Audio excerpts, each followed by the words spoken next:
साहिल का दिल जोर जोर से धड़कने लगा, लेकिन उसने कदम पीछे नहीं खींचे। जंगल के बीच एक खुली जगह थी। बीच में बड़ा सा पत्थर पड़ा था और उस पत्थर पर एक औरत बैठी थी। खुले बाल, सफेद कपड़े, चेहरे पर अजीब सी थकान। वो उठी नहीं, बस बोली, आ गए तुम साहिल। साहिल का गला सूख गया। डॉक्टर चुड़ाला? औरत ने सिर हिलाया। हाँ, डॉक्टर चुड़ाला। डॉक्टर चुड़ाला नहीं साहिल, मेरी हत्यारिन। नताशा उसके पीछे आकर खड़ी हो गई। उसके होठ कांप रहे थे। क्या तुम्हारी हत्यारिन? लेकिन क्यों? क्यों मारा इसने तुम्हें? तुमने नताशा को क्यों मारा? चुड़ाला, उसने तुम्हारा क्या बिगाड़ा था? चुड़ाला बहुत देर तक चुप रही। फिर उसने जमीन से सूखी पत्तियां उठाई और हथेली में मसल दी। क्योंकि वो तुमसे प्यार करती थी। तो इसमें उसकी क्या गलती थी? चुड़ाला ने गहरी सांस ली। अब सुनो, मैं तुम्हें सब बताती हूँ। वो पत्थर पर बैठ गई, जैसे कोई बहुत पुरानी कहानी सुनाने वाली हो। तुम्हारी मेरी कहानी इस जन्म की नहीं है, पिछले जन्म की है। पिछले जन्म में मैं एक राजकुमारी थी, राजकुमारी चुड़ाला। महल में पली बड़ी थी मैं। हर इच्छा पूरी होती थी मेरी, लेकिन मेरा दिल तन्हा था। नताशा ध्यान से सुन रही थी। तुम मेरे महल में एक साधारण सेवक थे। दिन में काम करते, रात को मंदिर में दिए जलाते।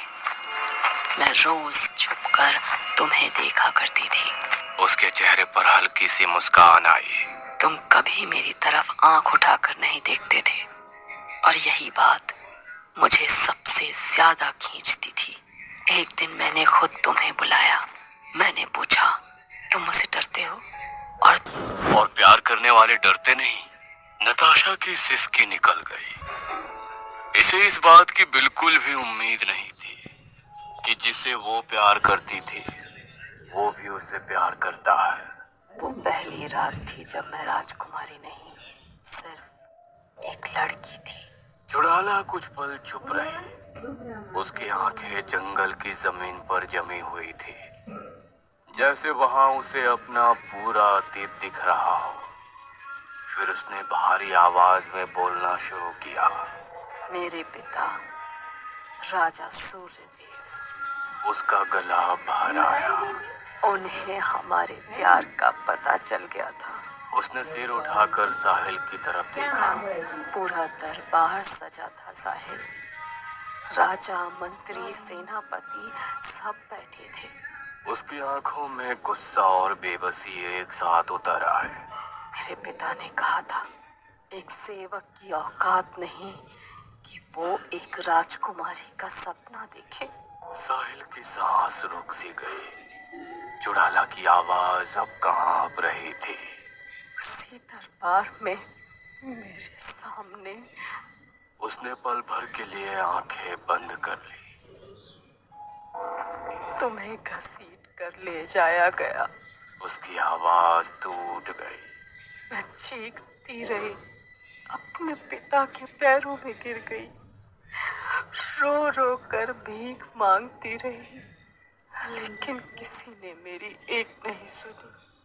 साहिल का पूरा शरीर कांप उठा। चुड़ाला ने धीरे से कहा, और उसी रात तुम्हें मार दिया गया। जंगल में सन्नाटा और गहरा हो गया। चुड़ाला की आंखों से आंसू बह निकले।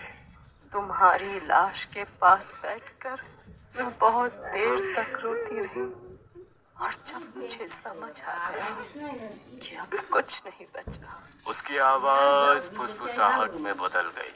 तो मैं महल की सबसे ऊंची पहाड़ी पर गई, और वहां से नताशा की आंखों से आंसू बहने लगे। चुड़ाला ने आखिरी बात बहुत धीमे कही। मरते वक्त मैंने बस एक ही बात कही थी साहिल, हर जन्म में मैं तुम्हें ढूंढूंगी। कुछ पल तक कोई कुछ नहीं बोला। जंगल पूरी तरह खामोश था। नताशा सिसक पड़ी। तो मेरी गलती क्या थी? मैंने तो बस दिल से प्यार किया था। जुड़ाला ने उसकी तरफ देखा। इस बार उसकी आंखों में ना गुस्सा था, ना नफरत, बस जिद थी।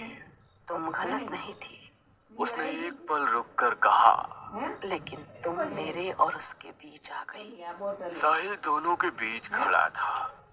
एक तरफ जन्मों से चला आ रहा जिद और पागलपन भरा प्यार, दूसरी तरफ इस जन्म का सच्चा, मासूम, बेदाग रिश्ता।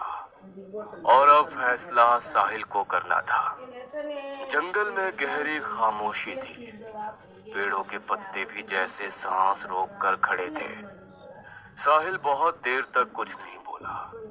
उसकी आंखें कभी नताशा की तरफ जाती, कभी चुड़ाला की तरफ। दोनों के चेहरों पर दर्द था, लेकिन दर्द की वजह अलग अलग थी। साहिल ने धीरे से नताशा की तरफ देखा।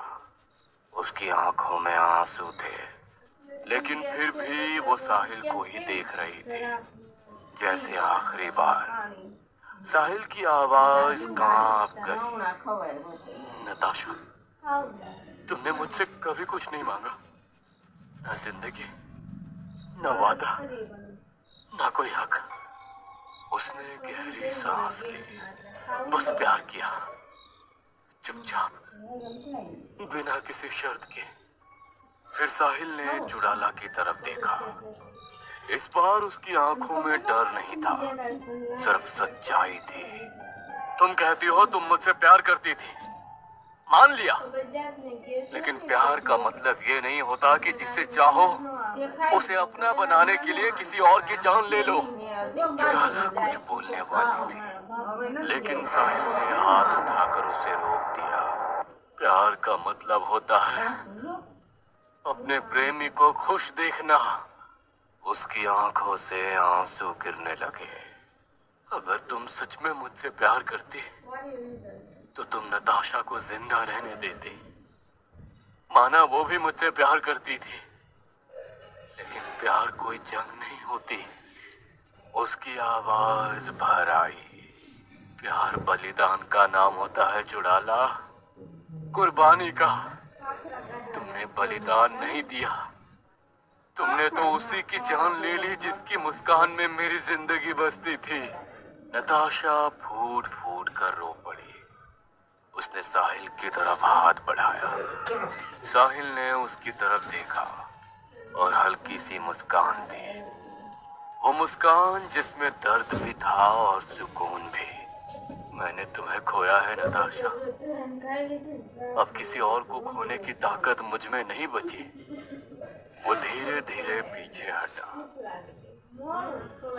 चुड़ाला की आंखों में पहली बार घबराहट उतरी। तुम क्या करने जा रहे हो? साहिल ने पलटकर आखिरी बार कहा। जिस प्यार में किसी की जान चली जाए वो प्यार नहीं, वो सिर्फ जिद होती है। इतना कहकर साहिल मुड़ा और जंगल से बाहर की तरफ दौड़ पड़ा। नताशा चीखी, साहिल, साहिल रुक जाओ। लेकिन वो नहीं रुका। जंगल के बाहर सड़क थी, अंधेरी, खामोश।